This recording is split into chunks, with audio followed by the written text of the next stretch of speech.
بسم اللہ الرحمن الرحیم۔ گمنام ہیرو کے معزز ناظرین السلام علیکم۔ دوستو لائک ضرور کر دیا کریں، شکریہ۔ آئیے چلتے ہیں کہانی کی طرف۔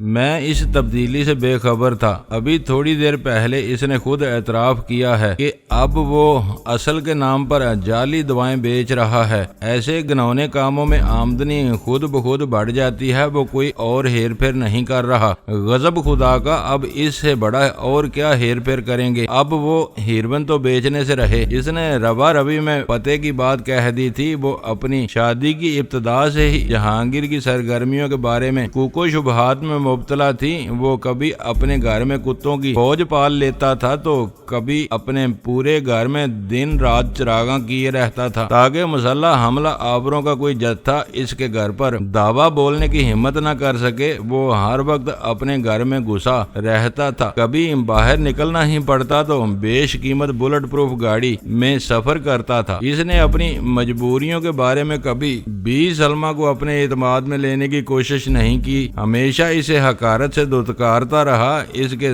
دل کا چور کبھی اسے سلمیٰ سے بہت زیادہ قریب نہیں ہونے دیتا تھا، اور یوں دن بدن ان دونوں کے درمیان ذہنی خلیج بڑھتی چلی گئی۔ سلمیٰ کے سارے شکوک و شبہات اپنی جگہ پر تھے، مگر اسے پوری زندگی میں کبھی یہ شبہ نہیں ہو سکا تھا کہ اس کا مالدار شوہر ہیروین فروشی کے منظم دھندے میں ملوث تھا۔ اس وقت سلمیٰ ہیروین فروشی کو بدترین اور قابل نفرت کام قرار دے رہی تھی، مگر میرا خیال تھا کہ صحت بخش دواؤں میں گپلے کرنا ہیروین فروشی سے بھی بڑا جرم تھا۔ ہیروین لینے والے کو اچھی طرح معلوم ہوتا ہے کہ وہ کیسا زہریلا نشہ خرید رہا ہے اور اس کے دل و دماغ پر کیسے مضر اور سنگین اثرات ہو سکتے ہیں۔ میڈیکل اسٹور پر وہ زخم خوردہ تیماردار آتے ہیں جن کے دلوں میں اپنے مریض کی زندگی کی کوئی آس ہوتی ہے۔ وہ پوری قیمت دے کر صحیح علاج کی امید میں دوا لیتے ہیں اور